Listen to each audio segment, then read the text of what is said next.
Hi, we are here to understand how to solve linear equations by determinants with the help of determinant. determinant की मदद से linear equations को कैसे solve किया जाए। तो शुरुआत से बात करना शुरू करते हैं। linear equation क्या होती है? linear equation एक ऐसी equation होती है जो कि ax प्लस b के फॉर्म में लिखी जा सके। यही इसका स्टैंडर्ड फॉर्म कहलाता है, जिसमें कि x एक वेरिएबल है और a और b रियल नंबर्स हैं, कोई भी रियल नंबर्स हैं। और इसमें x का जो वेरिएबल होता है, जो उसकी मैक्सिमम पावर 1 होती है, और इसका जब भी ग्राफ बनाते हैं तो एक स्ट्रेट लाइन बनता है। इसी का जो जनरल केस है उसमें मान लें मल्टीपल वेरिएबल्स हैं, x1 x2 x3 ऐसे खूब सारे वेरिएबल्स हैं, और उसमें a1 a1 b1 c1 d1 ऐसे लगता जाएगा, और ये इक्वेशन बनेगी a1 x1 plus b1 x2 plus c1 x3 करते करते इक्वल टू d1, जो कि कॉन्स्टेंट टर्म है, और ये a1 b1 c1 d1 ये सब रियल नंबर्स हैं। तो बात करना शुरू करते हैं सॉल्यूशन कैसे होता है सिस्टम ऑफ लीनियर इक्वेशंस का। तो मान लें दो इक्वेशन दी हुई हैं, जैसे यहाँ पे दी है y equal to 2x plus 5 4x plus 3। तो ये अगर दो इक्वेशन साथ में दिए हैं तो ये सिस्टम बन जाता है, सिस्टम ऑफ इक्वेशंस। जो भी इनका पेयर जिससे सॉल्यूशन होगा, एक्स और वाई की जो वैल्यूज जो इसको सॉल्व करेंगी, वो सॉल्यूशन ऑफ द सिस्टम कहलाता है।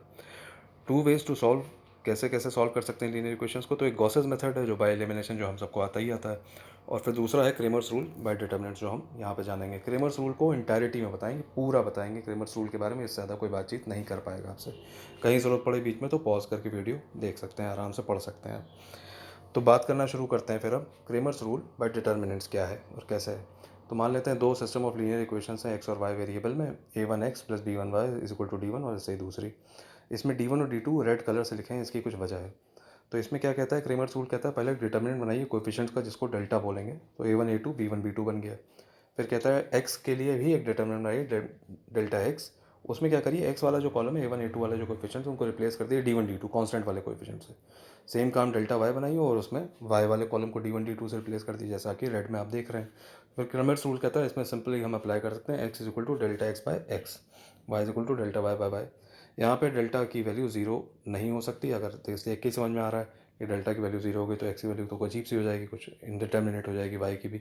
लेकिन इस केस को भी कंसिडर करेंगे आगे जाके। मान लेते हैं ऐसे ही फिर सिस्टम ऑफ इक्वेशंस है तीन वेरिएबल्स का, जिसमें कि a1x b1y c1 z is equal to d1 ऐसे करके तीन इक्वेशंस हैं। तो इसमें भी सेम काम करना है, कोएफिशिएंट का डिटर्मिनेंट बना लेना है। फिर डिटर्मिनेंट x डेल्टा x का बनाएंगे तो a x वाले कोएफिशिएंट्स को a1 a2 a3 को रिप्लेस कर देंगे उस कॉलम को d1 d2 d3 से। सेमली आप देख सकते हैं डेल्टा y में d1 d2 d3 y वाले सेकंड वाले कॉलम में आ गया, और फिर थर्ड वाले कॉलम में चला गया। फिर क्रेमर्स रूल फिर वैसे ही लग जाएगा जैसा हमेशा लगता है, डेल्टा x बाय x करके।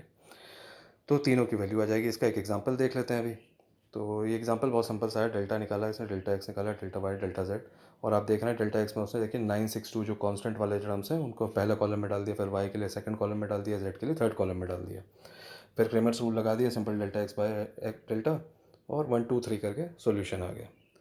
अब इसके आगे थोड़ी सी और बातें करेंगे कि कंसिस्टेंट लीनियर इक्वेशंस किन्हें कहा जाता है। तो देखा जाए कि भी कोई लीनियर इक्वेशंस का कोई सिस्टम अगर दिया हुआ है तो उसके या तो भाई एक सॉल्यूशन होगा, या इनफाइनाइट सॉल्यूशंस होंगे, या एक भी सॉल्यूशन नहीं होगा। यही सर तीन पॉसिबिलिटीज़ हैं।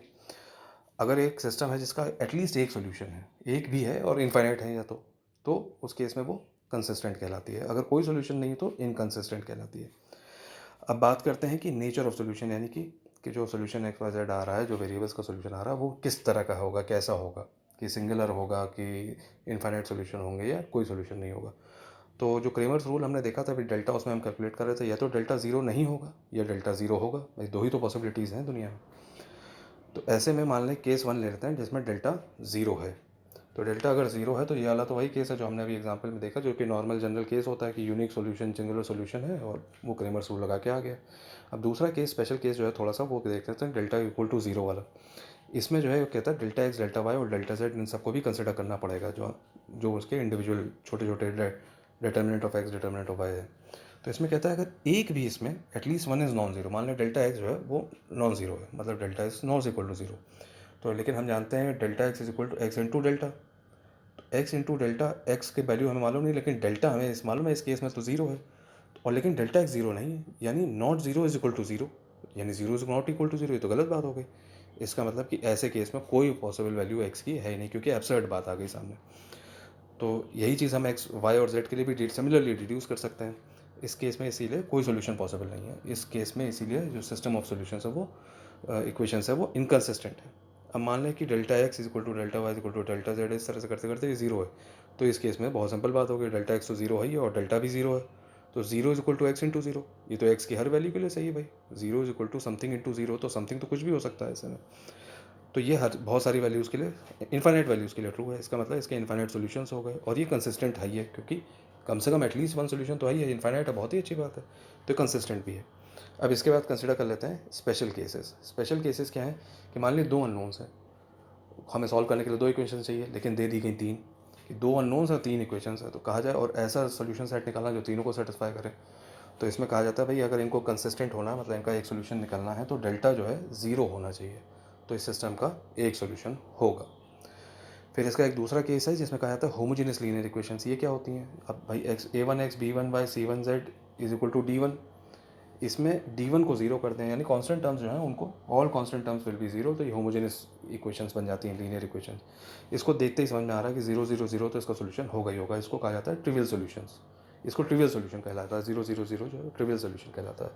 अगर मान लें हम कहते हैं इसका नॉन ट्रिवियल सोल्यूशन भी एग्जिस्ट करता है, तो उसकी कंडीशन क्या है? उसकी कंडीशन है delta is equal to zero, और जब डेल्टा ज़ीरो होगा तो इसमें नॉन ट्रिवियल सोल्यूशन जो आएंगे वो इन्फाइनाइट आएंगे, इन्फाइनाइट सोल्यूशंस आएंगे, और लेकिन इसमें ट्रिवियल सोल्यूशन वाला ज़ीरो ज़ीरो ज़ीरो वाला सेट भी जुड़ेगा, कि इन्फाइनाइट सोल्यूशन तो हैं plus zero zero zero trivial solution वाला भी जुड़ा हुआ है।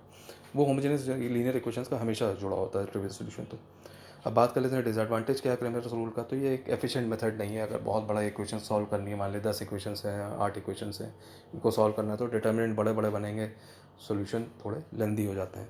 एडवांटेज क्या है? कुछ एक ऐसा स्पेशल केस है जहाँ पे आपको सिर्फ एक वैल्यू सॉल्व करनी, एक ही वेरिएबल सॉल्व करना, बाकी से हमें मतलब ही नहीं, तो वो बहुत जल्दी हो जाएगा कंपैरेटिवली।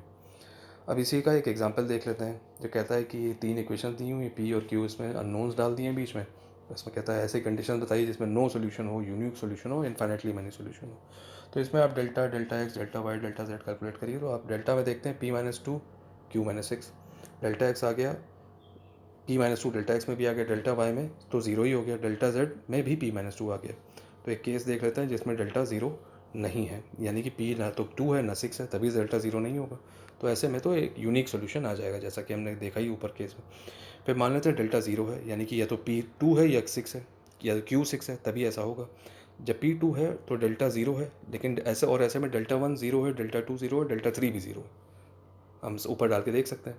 तो ऐसे में गिवन सिस्टम के इनफाइनाइट सॉल्यूशंस हो गए। फिर मान लेते हैं Q इक्वल टू 6 है, जो दूसरी डेल्टा ज़ीरो होने की दूसरी कंडीशन थी, तो इसमें और P ज़ीरो नहीं है, ऐसे में डेल्टा तो ज़ीरो है लेकिन डेल्टा 1 ज़ीरो नहीं है, तो ऐसे इसका सिस्टम का कोई सोल्यूशन नहीं होगा। ये भी ऊपर डिस्कस किया गया। तो this is a complete theory of Cramer's rule and the solution of linear equations bye matrix method. Thank you.